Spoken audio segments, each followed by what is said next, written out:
Group 4க்கான second day counselling முடிஞ்சிருக்குது. இப்போ என்னென்ன போஸ்ட் இப்போ வேக்கண்டா இருக்குது, எத்தனை போஸ்ட் வேக்கண்டா இருக்கு, என்னென்ன கேட்டகரிக்கு வேக்கண்டா இருக்கு அப்படின்னு டிஎன்பிஎஸ்சி இப்போ ரிலீஸ் பண்ணியிருக்காங்க. ஒன்று டிபார்ட்மெண்ட் வைஸ் கொடுத்துருக்காங்க, இன்னொன்று கம்யூனிட்டி வைஸ் கொடுத்துருக்காங்க. ரெண்டுமே இந்த வீடியோ டிஸ்கிரிப்ஷனில் கொடுத்துருக்கேன், ஒரு தடவை செக் பண்ணி பார்த்துங்க. சில பேர் கேட்டிருந்தீங்க எப்படி செக் பண்றது இதை அப்படின்னு கேட்டிருந்தீங்க. அவங்களுக்கு டீட்டெயில்ஸ் சொல்றேன். ஃபர்ஸ்ட் கம்யூனிட்டி வைஸ் போட்டிருக்காங்க பார்த்தீங்களா, அந்த லிஸ்ட்ல பார்க்கலாம். முதல்ல என்ன போஸ்ட்னு செலக்ட் பண்ணீங்க, ஏன்னா ஒவ்வொரு போஸ்ட்டுக்கும் தனித்தனியா கொடுத்துருக்காங்க சரிங்களா.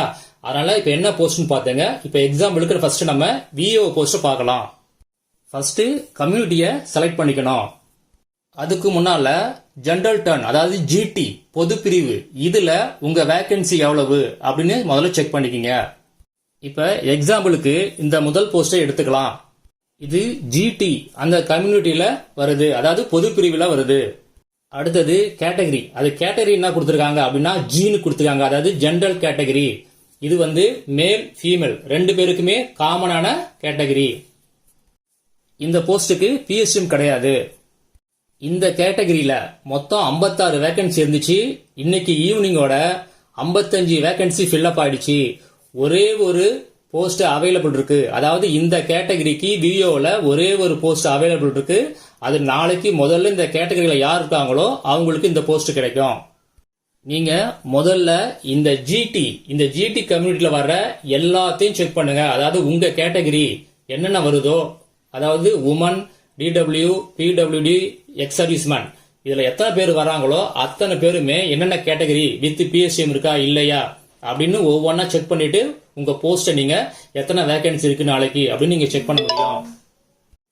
ஜிடில செக் பண்ண பிறகு அடுத்தது நீங்க என்ன கம்யூனிட்டியில வரீங்கன்னு பாருங்க. பிசியா, பிசிஎம்மா, எம்பிசியா, எஸ்சியா, எஸ்டியா, அதுலயும் இதே மாதிரி வித் பிஎஸ்டிஎம், அப்புறம் ஜெனரல், அடுத்தது women, PWD, DW, ex serviceman, இதுல நீங்க செக் பண்ணிக்கலாம் எத்தனை போஸ்ட் வேக்கன்ட் இருக்கு அப்படின்னு செக் பண்ணிக்கலாம். சில பேருக்கு இதை செக் பண்றது கொஞ்சம் டஃபா இருக்கும். சப்போஸ் யாருக்காவது டஃபா இருந்துச்சு அப்படின்னா உங்க கேட்டகரி எல்லாத்தையுமே டைப் பண்ணி, அதாவது என்னுடைய வாட்ஸ்அப் குரூப்புக்கு வாங்க, அதுல உங்க கேட்டகரி எல்லாமே டைப் பண்ணி சொன்னீங்கன்னா என்னால முடிஞ்ச அளவு செக் பண்ணி சொல்றேன். நீங்க டீட்டெயில் அனுப்பும்போது மறக்காம எந்த போஸ்டுக்கு அனுப்புறீங்கன்னு அனுப்புங்க. அதுக்கு பிறகு மேலா ஃபீமேலா அந்த டீட்டெயில் அனுப்புங்க. அடுத்தது கம்யூனிட்டி அனுப்புங்க, பிஎஸ்டிஎம் அனுப்புங்க, அடுத்தது டிடபிள்யூஆ இல்லைன்னா பிடபிள்யூடியா இல்லைன்னா எக்ஸ் சர்வீஸ் மேனா அப்படின்னு அனுப்புங்க. பிடபிள்யூடி அனுப்பும்போது நீங்க என்ன மாதிரி உங்களுக்கு டிசேபிலிட்டி இருக்கு சொல்லி அனுப்புங்க. ஏன்னா டெஃப், பிளைண்டு, ஆர்த்தோ, அப்புறம் மல்டி டிசேபிலிட்டி இந்த மாதிரி ஒரு வெரைட்டி இருக்கு. அதனால நீங்க பர்டிகுலரா என்னன்னு சொல்லி எனக்கு அனுப்புங்க. வீடியோ டிஸ்கிரிப்ஷன்ல வாட்ஸ்அப் லிங்க் கொடுத்துருக்கேன்.